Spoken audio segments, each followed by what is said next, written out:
मेरे प्रिय मित्रों, नमस्कार फ्रेंड्स। आज के अपने इस डेली ऑडियो लेक्चर में मैं जनसंख्या के बारे में जो अभी एक नया आंकड़ा आया है उसको आधार बना करके जनसंख्या की स्थिति पर कुछ विचार करने जा रहा हूँ। डेफिनेटली ये बहुत इम्पॉर्टेंट टॉपिक है। ये बात अलग है कि इस टॉपिक का ज़्यादा संबंध मुख्य परीक्षा से है, लेकिन जहाँ तक विषय का सवाल है, टॉपिक का सवाल है, वो अपने आप में भारतीय स्थिति के संदर्भ में बहुत ही मूलभूत टॉपिक है। नमूना पंजीकरण प्रणाली, जिसे हम सैंपल रजिस्ट्रेशन सिस्टम कहते हैं, उसकी सांख्यिकी रिपोर्ट आई है। उस सांख्यिकी रिपोर्ट में जो सबसे महत्वपूर्ण बात कही गई है, बस उस एक बात को ही मैं आप सबके सामने रखने जा रहा हूं और फिर इसको आधार बना करके फिर हम आगे कुछ बातें करेंगे। लेकिन जो बातें करेंगे वे अपने आप में बहुत महत्वपूर्ण बातें होंगी। फ्रेंड्स, एक सूचना है कि हम आईएएस के लिए बहुत सारा उपयोगी कंटेंट अपने इंस्टाग्राम पर पोस्ट करते रहते हैं।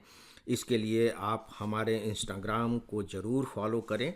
साथ ही हमारा एक टेलीग्राम चैनल भी है। इस पर हमारे आपको सारे कंटेंट के अपडेट देखने को मिलेंगे। इसे भी ज़रूर फॉलो करें। इन दोनों के लिंक नीचे डिस्क्रिप्शन में दिए गए हैं। दोस्तों, जो रिपोर्ट आई है उसकी जो सबसे महत्वपूर्ण बात मुझे लगी वो ये कि हमारे देश की कुल प्रजनन दर जो 2021 और 2022 में 2.0 थी, वह अब 1.9 रह गई है। मैं रिपीट कर रहा हूं, जो 2021-2022 में 2.0 थी, वह अब 1.9 रह गई है। देखिए, हो गई है नहीं कह रहा हूं मैं, रह गई है। चलिए, तो राष्ट्रीय स्तर की बात हो गई। और जो इसी से जुड़ा हुआ जो दूसरा डेटा है वो है कि इनमें भी क्षेत्रीय अंतर बहुत है।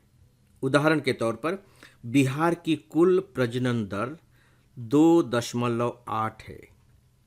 अब देखिए, राष्ट्र की कितनी है? 1.9।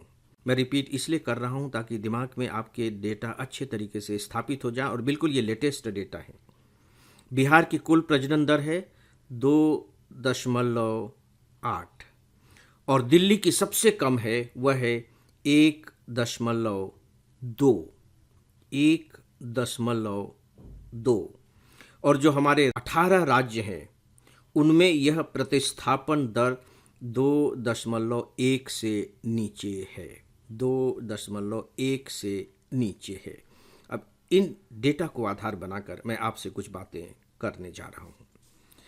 देखिए, प्रतिस्थापन दर 2.1। प्रतिस्थापन दर क्या है?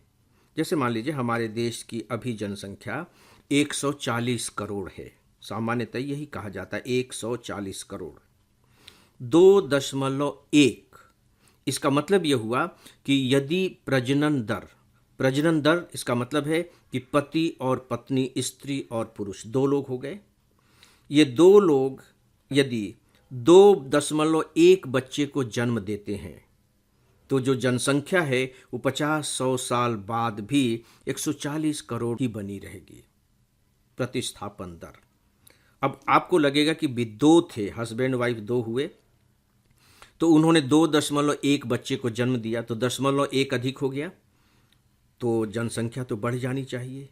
नहीं, जो 0.1 है उसे एक तरह की अकाल मृत्यु कह लीजिए। बच्चों की मृत्यु हो जाना, बीमारी के कारण मृत्यु हो जाना, अन्य दुर्घटनाओं के कारण मृत्यु हो जाना, इसीलिए 0.1 को ऐड कर दिया गया है और 2 को सुरक्षित रखा गया है। यानी कि यदि दो व्यक्ति मिलकर दो बच्चों को जन्म देते हैं तो जो जनसंख्या की जो वृद्धि दर है वो वही रहेगी जो अभी है। यानी कि हम 100-200 साल बाद तक 140 करोड़ ही बने रहेंगे। ठीक है। अब आप देखिए कि स्थिति क्या हो गई है। स्थिति यह हो गई है कि जो 2.1 है प्रतिस्थापन दर, वह घटकर 1.9 रह गई है। 1.9। इसका मतलब यह हुआ कि डिक्लाइन फेज में हम एंटर कर गए हैं। यह राष्ट्रीय स्तर की बात है। डिक्लाइन फेज में जो दिल्ली की स्थिति है वो बहुत ही दयनीय है। 1.2, मतलब यानी कि दिल्ली की जनसंख्या बहुत कम होनी चाहिए। आपके दिमाग में एक प्रश्न आ सकता है कि लेकिन वहाँ तो जनसंख्या लगातार बढ़ती चली जा रही है। तो वो जो जनसंख्या बढ़ रही है वहीं के लोगों के बच्चों से नहीं हो रही है, बल्कि जो दूसरे राज्यों से लोग माइग्रेट कर रहे हैं उसकी वजह से दिल्ली की जनसंख्या बढ़ रही है। जहाँ तक बिहार का सवाल है, बिहार की प्रजनन दर 2.8 है, मैंने आपको बताया है। तो यानी कि बिहार की जो जनसंख्या है वो बहुत तेज़ी से बढ़ रही है, लेकिन चूंकि बिहार के लोग माइग्रेट कर जाते हैं, दूसरे राज्यों में चले जाते हैं, इसीलिए आपको राज्य में जनसंख्या की वृद्धि वह दिखाई नहीं देगी जो वास्तव में होनी चाहिए थी। लेकिन जो सबसे चौंकाने वाली बात है वो ये है कि 18 राज्यों में यह प्रतिस्थापन दर से नीचे थी, और कुल में तो प्रतिस्थापन दर से नीचे है ही।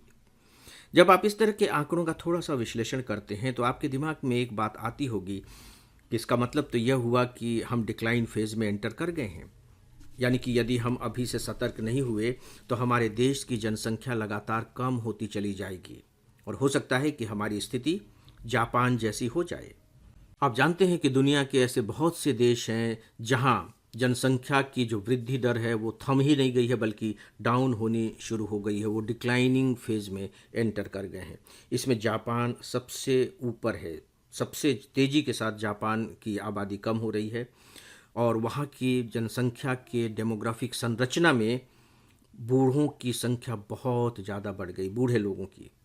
और भी जो दूसरे देश हैं जहाँ जनसंख्या बहुत कम होने लगी है, बल्गेरिया है, पोलैंड है, इटली है, स्पेन है, जर्मनी है, रशिया है, पुर्तगाल है, ये सब देश हैं जहाँ जनसंख्या कम होनी शुरू हो गई है। सीधी सी बात है कि जहाँ जनसंख्या कम होनी शुरू होगी वहाँ फिर जीवन का मशीनीकरण होगा, उसका स्थान रोबोट लेंगे, और इसीलिए जापान में आपको रोबोट बहुत ज़्यादा दिखाई दे रहे होंगे।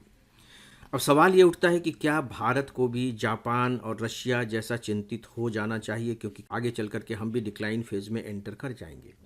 मान लीजिए कि सिविल सर्विस एग्जामिनेशन में इस तरह का कोई प्रश्न पूछ लिया जाता है, तो फिर आपका स्टैंड क्या होगा, इस पर विचार कीजिए। जी हाँ, आपको थोड़ा विचार करना ही चाहिए, क्योंकि मेंस में जब क्वेश्चंस दिए जाते हैं तो वे आपके अपनी एनालिसिस की मांग करते हैं, आपके दिमाग में खुद विचार उठने चाहिए। तो मैंने कहा कि क्या भारत भी इस तरह की गंभीर स्थिति में फंस सकता है? तो पहले तो आप ये सोचेंगे कि हाँ या ना। हाँ, इस तरह की स्थिति आ सकती है क्योंकि प्रजनन दर कम हो रही है। लेकिन क्या वास्तव में जनसंख्या कम होने के बावजूद हमारी स्थिति गंभीर हो सकती है? इस पर जब आप विचार करेंगे तो फिर से मैं आपको एक इंटरेस्टिंग डेटा दे रहा हूँ। 3 देशों का हम मूल्यांकन करते हैं। नंबर 1 भारत तो है ही, और भारत की तुलना हम करते हैं अपने एशिया के ही दूसरे सबसे बड़ी आबादी वाले देश चाइना से, और फिर अमेरिका से, जिसे हम डेवलप्ड कंट्री में टॉप पर मानते हैं। 3 देश। अब आप देखिए कि जब आप यथार्थ तरीके से इन पर विचार करेंगे तो इम्पॉर्टेंट ये नहीं है कि पॉपुलेशन कितनी है, टोटल पॉपुलेशन कितनी है, वो इम्पॉर्टेंट नहीं है। इम्पॉर्टेंट यह है कि डेंसिटी कितनी है, यानी कि जनसंख्या का घनत्व कितना है। अगर हम घनत्व को लेकर के चलेंगे तो हमारे सामने बहुत चौंकाने वाले तथ्य दिखाई देते हैं, और तथ्य यह है कि भारत की जो जनसंख्या का घनत्व है, डेंसिटी ऑफ पॉपुलेशन है, वह लगभग 484 हो गया है। 484 व्यक्ति पर वर्ग किलोमीटर, पर स्क्वायर किलोमीटर। डेटा याद रखिए, 484। चाइना जो दूसरी सबसे बड़ी जनसंख्या वाला राष्ट्र है, हमसे थोड़ा ही पीछे, कुछ समय तक तो हमसे आगे चल रहा था, चाइना, उसका घनत्व है 151। अब कंपेयर कीजिए, 484 कंपेयर विथ 151। और अमेरिका का तो बहुत ही कम है, 38। केवल 38 डेंसिटी है, सोच करके देखिए, 38। तो इनकी डेंसिटी इतनी कम क्यों है? ऐसा नहीं कि प्रजनन शक्ति कम है। जो मूल तथ्य है वो ये है कि वहाँ लैंड हमारी तुलना में काफ़ी ज़्यादा है, उनकी जो ज़मीन है वो हमसे काफ़ी ज़्यादा है। जैसे अमेरिका के पास हमारी तुलना में 3.5 गुना ज़्यादा ज़मीन है। देखिए, 3.5 गुना ज़्यादा ज़मीन, और उसकी जो पॉपुलेशन है हमारी पॉपुलेशन का 1/4 है। और चाइना के पास जो ज़मीन है हमसे लगभग 3 गुना है, 3 गुना से थोड़ा सा कम है, 2.9, और पॉपुलेशन लगभग हमारे बराबर। तो सीधी सी बात है कि जो डेंसिटी उनकी काफ़ी कम है हमारी तुलना में। जब हम इस तरीके से सोचते हैं तो हम यह निष्कर्ष निकाल सकते हैं कि नहीं, हमारे यहाँ अभी जनसंख्या को बहुत कम करने की संभावनाएं हैं और जनसंख्या लगातार कम होती चली जाएगी। इसके बावजूद हमारी जो आर्थिक विकास की दर है, हमारा जो जीवन स्तर है, हमारे जो कार्य करने के तौर तरीके हैं, उनमें कोई बहुत ज़्यादा बदलाव आने वाला नहीं है, क्योंकि हमारी जनसंख्या बहुत ज़्यादा है। सामान्य तौर पर एक डेटा बताया जाता है कि हमारे यहाँ विश्व की 16 to 17% पॉपुलेशन रहती है। 16 to 17%। तो ठीक है, अगर हम वैज्ञानिक तरीके से सोचें तो भाई विश्व में जो ज़मीन है, जो लैंड है, हमारे पास भी 16 to 17% होना चाहिए, तब हम सबके बराबर आ जाएंगे। लेकिन हमारे पास जो लैंड एरिया है पूरी दुनिया का, वो 2.5 से भी कम है, 2.4 है।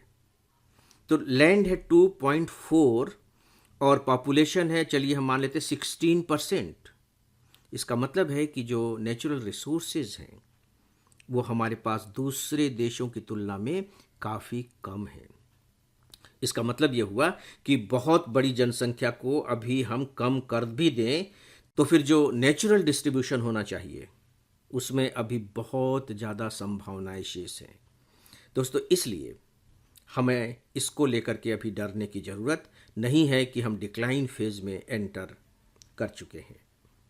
एक बात और, जब हम पॉपुलेशन के बारे में विचार करते हैं तो पॉपुलेशन केवल क्वांटिटी नहीं है, पॉपुलेशन अपने आप में क्वालिटी भी है कि हमारे पास जो पॉपुलेशन है उसकी गुणवत्ता किस तरीके की है। अगर उसकी गुणवत्ता कमज़ोर हुई तो जाहिर है कि फिर वो पॉपुलेशन है तो संख्या में बहुत ज़्यादा, लेकिन उतनी ज़्यादा उत्पादक नहीं होगी, वो स्किल्ड नहीं है। चूँकि हम एजुकेशन प्रोवाइड नहीं कर पा रहे हैं तो वो स्किल्ड नहीं है। चूँकि हम उन्हें सही तरीके से पोषक आहार नहीं दे पा रहे हैं तो वो स्वस्थ नहीं है, साथ ही साथ वो स्किल्ड नहीं है। तो इस तरह की पॉपुलेशन राष्ट्र के विकास में सहायक नहीं हो सकती। इसलिए जो दूसरी इम्पॉर्टेंट बात यहाँ उठती है वो है क्वांटिटी ऑफ पॉपुलेशन की नहीं। और यदि हमें क्वालिटी ऑफ पॉपुलेशन को समझना हो तो आपने एक टॉपिक पर तैयारी की होगी, धारणीय विकास लक्ष्य सूचकांक, सस्टेनेबल डेवलपमेंट गोल इंडेक्स। यह हर साल आता है, ये यूएनओ द्वारा निर्धारित किया गया है। उसमें 167 देशों में हमें 99th पोजीशन प्राप्त है। 167 देशों में हम 99वें स्थान पर हैं। उसमें इन्हीं सब तथ्यों को लिया गया है कि हेल्थ कैसी है, जीवन प्रत्याशा कैसी है, एजुकेशन कैसी है, पोषक आहार किस तरीके के उपलब्ध कराए जा रहे हैं, ड्रिंकिंग वाटर की क्या स्थिति है। इन्हीं सब बातों को लिया गया है जिसका सीधा संबंध क्वालिटी ऑफ पॉपुलेशन से है। उसमें हम बहुत पीछे हैं। आप सोच करके देखिए कि इसके लिए 2030 तक जो लक्ष्य निर्धारित किए गए हैं, हम लगभग 17% ही लक्ष्य प्राप्त कर सकेंगे 2030 तक। तो ऐसी स्थिति में हमारे लोगों की जो क्वालिटी ऑफ लाइफ होगी वो कैसी होगी। तो इन तथ्यों के आधार पर आप इस बात को स्थापित कर सकते हैं, यदि आप मेरी बात से सहमत हो तो हमें जनसंख्या में जो गिरावट आनी शुरू हुई है उससे घबराने की कोई ज़रूरत नहीं है, बल्कि हम चाहेंगे कि इसमें थोड़ी और गिरावट आए ताकि जो डिस्ट्रीब्यूशन है नेचुरल रिसोर्सेज का वो थोड़े और बेहतर तरीके से हो सके। तो दोस्तों, इस विषय पर बस इतना ही, और इसी के साथ ही आज के इस डेली ऑडियो लेक्चर को अब यहीं समाप्त करता हूँ। नमस्कार।